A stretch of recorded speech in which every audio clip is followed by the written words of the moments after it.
Discuss करें। Doctor साहब, आपने बताया कि छोटी छोटी बातें ऐसे शख्स से, ऐसे बच्चे से करें जो कि आसान हो उसके लिए मानना, और आहिस्ता उसे बात मानने की आदत डालते हुए आगे चलें, और बहुत ज़्यादा उससे एक्सपेक्टेशन ना करें, बहुत ज़्यादा उसको डांटे डपटे नहीं, बहुत ज़्यादा उसको नसीहतें वगैरह करने से भी फ़र्क नहीं पड़ेगा। इसके अलावा और क्या करना है? मसला असल में ये है कि हम बहुत ज़्यादा जो ज़बरदस्त रिएक्शन देते हैं हाँ। उससे भी काफ़ी तबाही आती है। जो ओरिजिनल कोई शख्स गलत काम करता है उससे तबाही आती है।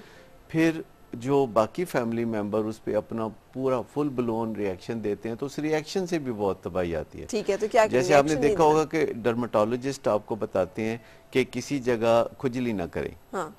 तो खुजली करने से वो बहुत ज़्यादा हालात स्किन के ख़राब हो जाते हैं। तो मरीज़ समझ रहा होता है कि वो बीमारी से बहुत ज़्यादा उसकी स्किन के बुरे हालात हुए हैं, लेकिन हाँ। ज़्यादातर हालात तो खुजली से होते हैं जिसे हम रिएक्शन कह रहे हैं। सही। अच्छा, अब अगर कोई बच्चा ऐसा है तो आप उसे कबूल तो नहीं कर सकते, आप कह तो नहीं सकते अच्छा बेटा जाओ जाके ड्रग्स करो। लेकिन आप ब्लाइंड हो सकते हैं वक्ती तौर पर उस चीज़ से और ताल्लुकात में आगे बढ़ सकते हैं। फिर जितनी तेज़ी से आपकी तमन्ना है बच्चे को टर्न अराउंड करने की, तो उतनी तेज़ी से आप सीखें। इसको हम कहते हैं वर्किंग ऑन मी फर्स्ट।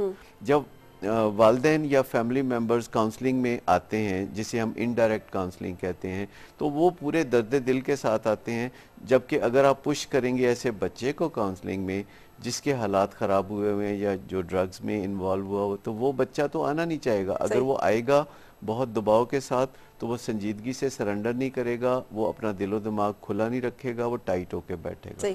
तो पहला काम है कि फैमिली मेंबर्स काउंसलिंग में आएँ और सीखी हुई चीज़ों को अप्लाई करें और रोज़ाना सूरत हाल को 1% बेहतर बनाएं। अच्छा। फिर बहुत जल्द उनको इंटरवेंशन की टेक्निक सीखनी चाहिए जिससे कि वो मोटिवेशन कर सकें या ट्रीटमेंट सीकिंग या काउंसलिंग सीकिंग बिहेवियर पैदा कर सकें अपने फैमिली मेंबर में, जो कि 4-6 हफ्ते में ये काम बहुत आसानी से हो जाता है कि जिस दर्द दिल के साथ आप काउंसलिंग में गए हैं, आइडेंटिफाइड पेशेंट भी उसी दर्द दिल के साथ काउंसलिंग में चला जाए। बिल्कुल सही। अच्छा, इस दौरान में आपने कहा कि अगर कोई सर्च करना चाहे नेट पे, हमारे यूट्यूब पे बहुत सारे इस तरह के प्रोग्राम्स मौजूद हैं जिसमें असर्टिवनेस पे हमने बात की, टफ लव पे बात की है। हाँ, मेरे ख्याल में सैकड़ों प्रोग्राम है।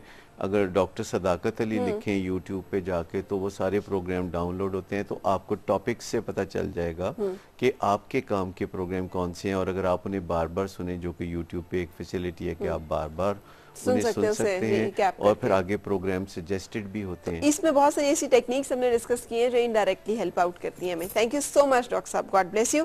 अल्लाह करे कि किसी भी घर में मसला ना हो, लेकिन अब जबकि इतना इजी एक्सेस, वैसे ये इतना इजी एक्सेसिबल क्यों है ये सब चीज़ें? इनको सख्त कंट्रोल या चेक में किसी भी तरह से नहीं रखा जा सकता? देखिए, दुनिया में हर चीज़ की एक्सेस अब ईजी हो रही है ना।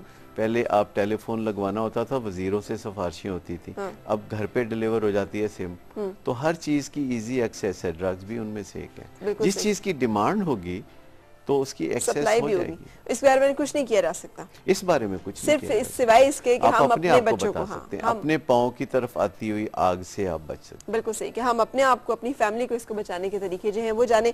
थैंक यू सो मच, आप सब लोग साथ रहे। ज्यादातर जो लोग हैं वो ये कह रहे हैं कि पैसे रखते हैं वॉलेट में, ID कार्ड रखते हैं। जो सबसे बेस्ट कॉमेंट में सर्च करूंगी, अभी कोई और अगर ऐसा आया हुआ है उनको हम नॉमिनेट करेंगे अपने आज के विनर के तौर पर। आपसे मुलाकात होगी कल, फिर इजाजत चाहूंगी इस दुआ के साथ आपकी हर सुबह खुशगवार हो और हर खुशगवार सुबह का अंजाम बखैर हो। अल्लाह हाफिज, कल फिर मिलेंगे।